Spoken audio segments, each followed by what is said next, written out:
दोस्तों, बहुत पुरानी बात है। एक गांव में एक बहुत ही भोला भाला सा आलसी लड़का रहता था। वह कोई भी काम करना नहीं चाहता था। वह बस खाना खाता, घूमता फिरता और सोते रहता था। उसके एक मित्र ने उसको बताया कि गांव के बाहर एक आश्रम है जहां पर कुछ भी नहीं करना पड़ता है। हर दिन मुफ्त में खाना मिलता है। तुम वहां जाकर आराम से रह सकते हो। अपने दोस्त की बात सुनकर वह भोला भाला आलसी लड़का अपना घर, संसार और जीवन छोड़कर उस आश्रम में रहने के लिए चला गया। आश्रम में गुरुजी रहते थे, जो कि दिन में 2 वक्त विद्यार्थियों को प्रवचन देते थे। वह आलसी लड़का उन्हें रोज सुबह शाम सुनता था और बाकी समय आराम करता था। उस लड़के को वहाँ दिन में 3 बार पेट भरकर खाना मिलता था। ऐसे ही उस लड़के का दिन गुजरता गया। फिर एक सुबह नाश्ते के समय में लड़के को खाने के लिए कुछ भी नहीं मिला। लड़का दौड़कर उसी वक्त गुरुजी के पास गया और उनसे पूछने लगा कि गुरुजी, आज आश्रम में नाश्ता क्यों नहीं बना? गुरुजी ने कहा, बेटा, आज एकादशी है और जितने भी आश्रम के सदस्य हैं उनका आज उपवास है और साथ में तुम्हारा भी उपवास है। गुरुजी की बात सुनकर लड़के ने कहा, गुरुजी, मैं आज उपवास नहीं रखूंगा, मुझे जोड़ों की भूख लगी है। तब गुरुजी ने बोला कि ठीक है, जाओ भंडारे से सामान लेकर आश्रम के बाहर जाकर खा लो, लेकिन याद रखना, भोजन बनाने के बाद सबसे पहले भोग भगवान को लगाना, उसके बाद ही अपनी भूख मिटाना। गुरुजी से आज्ञा लेने के बाद वह लड़का अनाज लेकर आश्रम से बाहर चला गया और एक मैदान में खाना पकाने लगा। फिर जैसे ही खाना बनकर तैयार हुआ और वह लड़का जोर जोर से यह बोलने लगा, भगवान राम जल्दी से आए और भोग लगाइए। मुझे मालूम है कि मैं अच्छा खाना नहीं बनाता, लेकिन फिर भी मैंने जो भी रूखा सूखा बनाया है, कृपया कर उसे खा लीजिए, तभी जाकर मैं खा पाऊंगा। भगवान राम उसकी सरलता पर बहुत ही खुश हुए और वहां माता सीता के साथ उसके सामने प्रकट हुए। लड़का माता सीता को देख उदास हो गया, क्योंकि उसने केवल 2 लोगों के लिए ही खाना बनाया था, पहले भगवान राम और दूसरा वह खुद के लिए। लेकिन अब वह कुछ कर भी नहीं सकता था, इसलिए वह खाने को माता सीता और भगवान राम के सामने रख दिया। भगवान श्री राम और माता सीता ने भोजन किया और उसके बाद जब वे जाने लगे तो वह भोला सा आलसी लड़का उनसे बोला, प्रभु, आप आए, दर्शन दिए, बहुत अच्छा लगा मुझे। खाने को तो कुछ नहीं मिला, लेकिन कोई बात नहीं, बस आपसे एक विनती है कि अगली बार जब आप आएं तो कितने लोग आएंगे या पहले से ही बता दीजिएगा, ताकि मैं उतने लोगों के लिए भोजन बनाकर रख पाऊं। भगवान राम मन ही मन मुस्कुराए और फिर गायब हो गए। इसी तरह से दिन बीतता गया और फिर से एकादशी का दिन आ गया और इस बार उसने 3 लोगों के लिए अनाज लिया और नदी के किनारे पहुंचकर फिर वह खाना बनाकर भगवान राम को पुकारने लगा। कुछ ही देर में भगवान राम लक्ष्मण और माता सीता के साथ प्रकट हुए, जिन्हें देखकर लड़का उदास हो गया, क्योंकि उसने 3 लोगों के लिए ही भोजन बनाया था और इस बार भी भोजन कम पड़ गया। लड़के ने निराश होकर भोजन प्रभु के आगे रख दिया। उन्होंने भोजन किया और फिर चले गए। इस बार भी लड़का भूखा रह गया। इसी तरह फिर से दिन बीता गया और फिर से एकादशी का दिन आ गया। इस बार लड़के ने गुरुजी से कहा, गुरुजी, इस बार मुझे थोड़ा ज़्यादा अनाज चाहिए। गुरुजी ने सोचने लगे कि लड़का इतने सारे अनाज का करता क्या है, कहीं इसे बेचता तो नहीं है। फिर उन्होंने कहा कि ठीक है, ले जाओ, तुम्हें जितना अनाज ले जाना है। लड़का अनाज लेकर नदी के किनारे पहुंचा। इस बार गुरुजी भी उस लड़के का पीछा करते हुए वहां पहुंचे। अनाज रखकर वह भगवान राम को पुकारने लगा। इतने में ही भगवान राम, लक्ष्मण, माता सीता और हनुमान जी के साथ प्रकट हुए।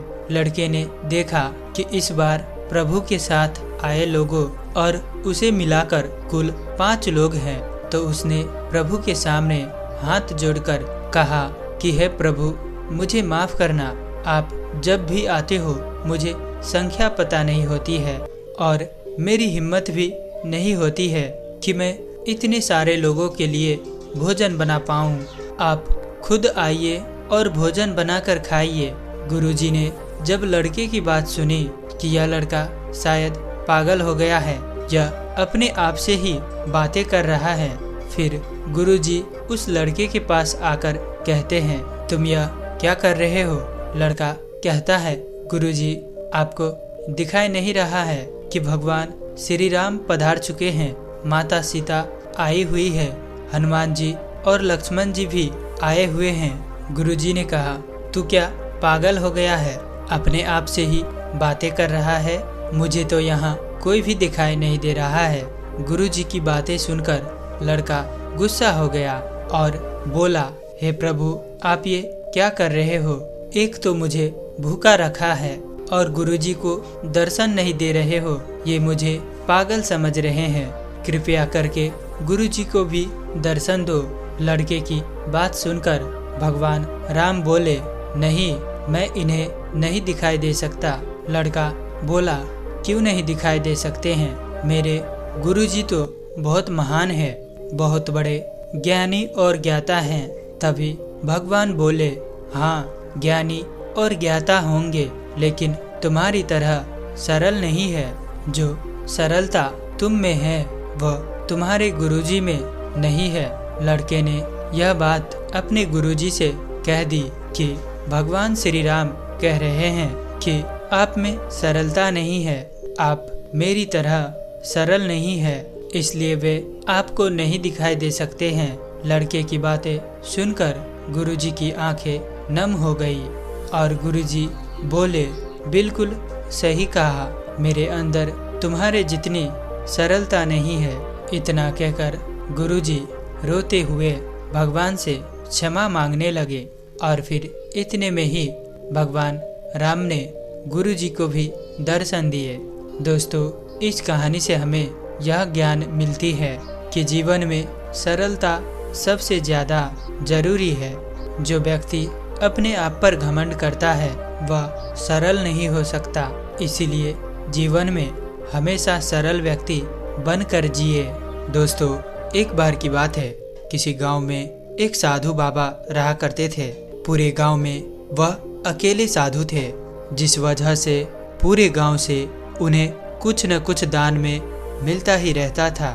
दान के लालच में उन्होंने किसी दूसरे साधु को उस गांव में रहने ही नहीं देता था, और अगर कोई साधु उस गांव में आ भी जाता था तो वे उन्हें किसी भी प्रकार से गांव से बाहर भगा दिया करते थे। वे कई सारे गलत काम भी किया करते थे, जिस वजह से उनके पास बहुत सारा धन इकट्ठा हो गया था। एक बार कि एक साधु हिमालय से तपस्या करके उस गांव में पहुंचा। लोग उन्हें देखते साथ ही उनके दर्शन के लिए उसके पास चले गए। गांव वालों ने उन्हें कई सारे फल और पैसों से भरी पोटली भेंट की। हालांकि साधु ने यह सब नहीं लिया। उनका मानना था कि इंसान को केवल मेहनत करके ही पैसे कमाना चाहिए और उसे दिन भर में जितना खाने को मिले चुपचाप भगवान का नाम लेकर खा लेना चाहिए। नए साधु की बातें गांव वालों को अच्छी लगती थी, इसलिए अब वे पुराने साधु को छोड़ नए साधु के पास जाने लगे। नया साधु उनकी समस्या सुलझाने के लिए काफ़ी कम पैसे लेता था और गरीबों से तो वह पैसे ही नहीं लेता था। फिर एक दिन जब पुराने साधु ने देखा कि लोग अब उसके पास ना आकर कहीं और जा रहे हैं, तो उसने गांव के एक आदमी को अपने पास बुलाया और उससे पूछने लगा कि भाई, क्या बात है, आजकल कोई मेरे पास क्यों नहीं आ रहा है? क्या गांव वालों को अब मेरी जरूरत नहीं है। गांव के उस आदमी ने कहा, नहीं नहीं बाबा, ऐसी बात नहीं है। दरअसल बात यह है कि गांव में एक नया साधु आए हैं। गांव वाले अब उसी के पास जाते हैं। दरअसल वह साधु मुफ्त में ही गांव वालों की समस्या समाधान करता है। उनके सभी समस्याओं को बड़े ही आसानी से दूर कर देता है।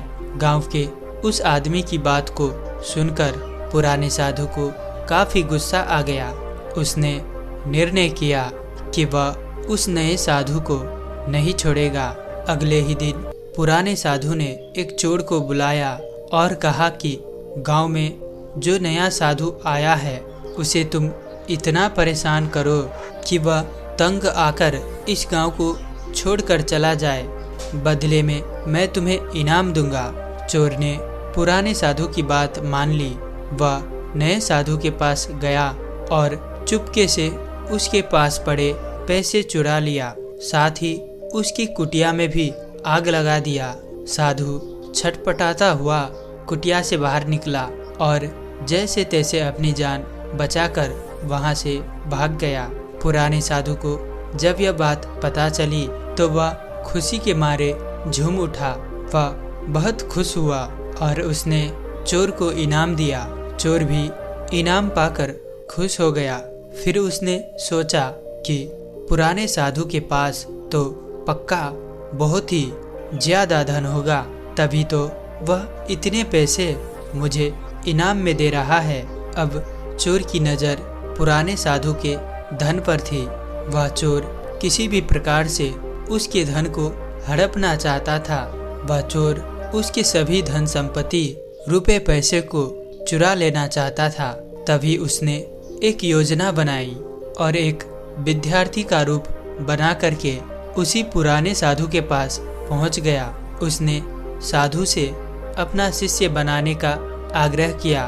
पहले तो साधु ने मना कर दिया, लेकिन फिर थोड़ी देर बाद वे मान गए और वह चोर को अपना शिष्य बना लिया। चोर साधु के साथ ही उसी मंदिर में रहने लगा और साधु की सेवा के साथ साथ मंदिर की देखभाल भी करने लगा।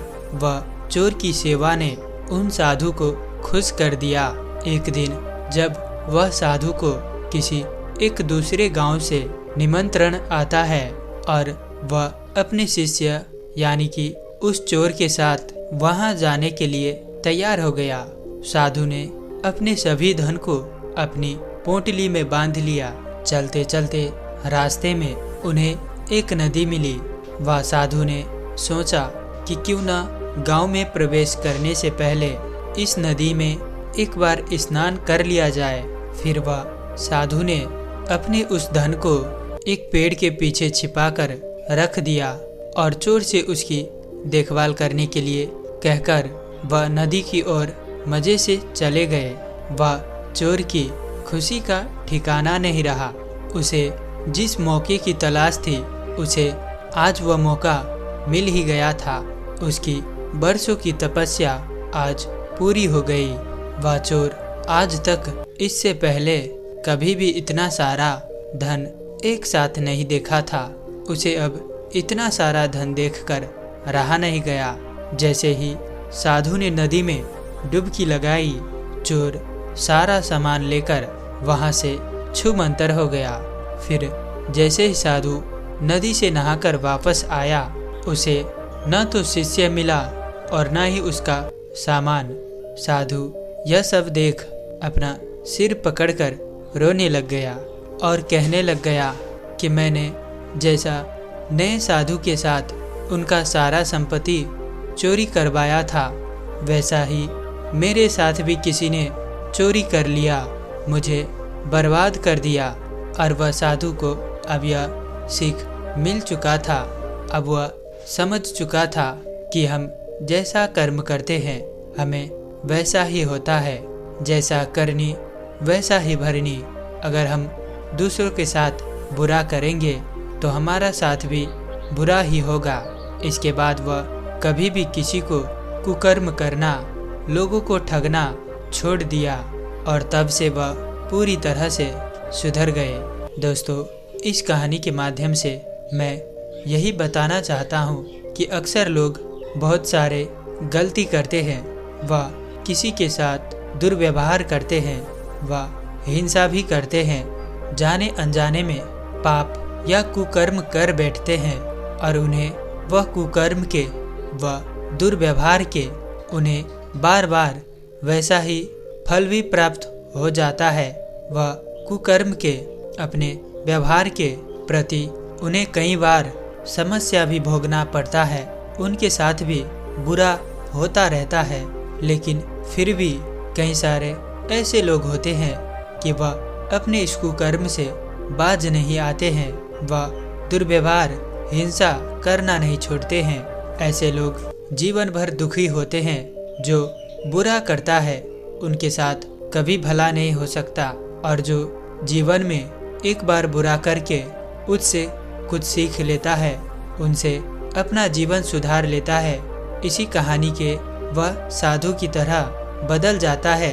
अपने जीवन में सकारात्मक परिवर्तन जो ले आता है वही एक सच्चा मनुष्य होता है, क्योंकि मनुष्य गलती करके भी सीखना होता है, न कि वही गलती को, वही कुकर्म को बार बार दोहराया जाता है।